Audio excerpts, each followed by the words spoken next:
Rafael Romo, thank you for that. Joining me now is Jeremy Saland. He is a former Manhattan prosecutor. Jeremy, good morning. You heard it there from Fani Willis that the train is coming for Trump and his co-defendants, but she also said that she's not embarrassed for having that romantic relationship with the lead prosecutor that she hired. What do you think? I mean, do you think it's a good idea that she continues to talk publicly about that, at least when it comes to public perception?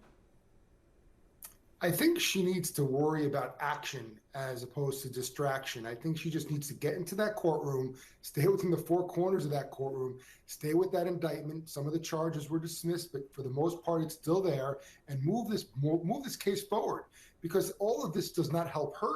All of this does not help the merits of the case. Stay and fight it in the courtroom, not in the media. Be quiet, move forward. So how do you see this case moving forward in terms of the speed, right? Because it's already been delayed by a couple of months because of these hearings to try to get her dismissed. And then on Wednesday, Judge McAfee gave Trump and his co-defendants permission to appeal the decision. So now the Georgia Court of Appeals will decide whether or not to take this case.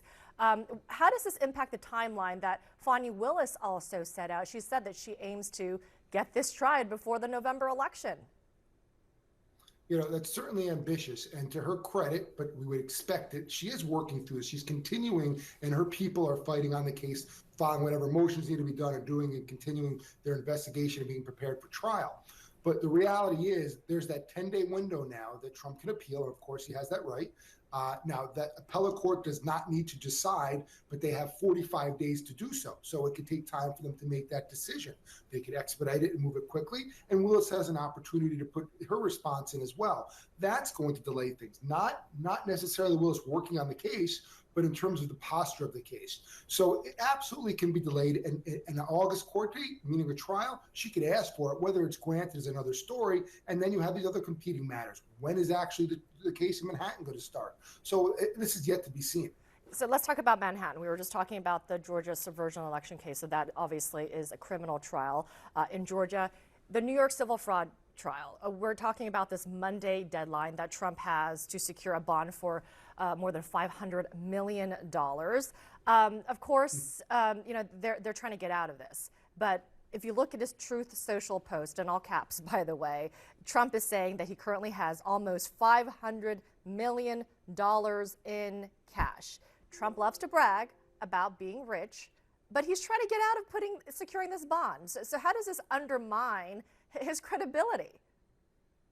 Well, he has it in all caps. If there was an emoji there with a hand slap to the head, if I was his counsel, I would be proverbially wringing his neck. Because you can't argue with good faith that you do not have the means to do so, pay that bond, pay that money all up in full to stop the clock from ticking, to stop your assets from being seized. And by clock from ticking, I mean, he can always appeal. He has that right in terms of interest, keep on moving forward. It doesn't help him. It never helps him when he speaks, or rarely, maybe politically, but not within that courtroom, not in terms of his credibility and the veracity of what he's saying. So it's really bad. Looks poor at best. I mean, what do you think in terms of his ability to secure this bond? Do you think he's going to meet this deadline, especially knowing that dozens of companies have not been willing to underwrite this? I'm not inside that room with him, but it seems at this point it'd be very surprising, because why hasn't he paid that money? Declaring bankruptcy certainly isn't an option. It's going to look terrible for him at this point. So he doesn't really have the bond companies to come in and save the day like they did for E.G. and Carroll. But even in that case, again, the clock is still ticking. He's still paying that interest. So I would be surprised if he all of a sudden comes in. So I think next step is Attorney James, as she's already started to do, is not just locate those assets, but freeze them and start to try to get her hands on them. Okay, so what steps is she taking? And is she first taking aim at the cash that Trump has in bank accounts? Yeah, that's far easier. You don't have to wait for a foreclosure. You don't have to wait for someone to be assigned to make sure that goes properly. She has to make sure she can identify and locate his assets in terms of the bank accounts. And then a marshal or the sheriff, depending on when you are, goes and basically serves that bank and says, hey, here's the documentation. It's restrained. Now we're going to execute it, and you're going to give us that check to the state of New York. They'll take a percentage, and the balance comes to the state. So it's a fairly simple process. There's some things you can throw in roadblocks in there, but this is an easy process as long as they can be identified. Much more difficult, but not not that difficult with the real property. It just takes much more time. Yeah. So isn't that so? Moving on to the seizing assets or property, I should say, that seems to be a much more complicated and drawn out process, especially when Trump has property in other states. Yeah, there's full faith and credit. So you have to go to that state, and the state has to say, okay, New York said you can do so, but they have their own internal rules. Each state may do things a little bit differently.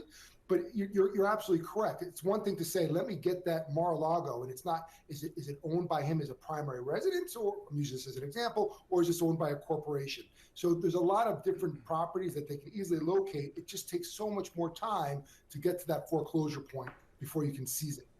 Jeremy Saland, thank you so much. Good to see you.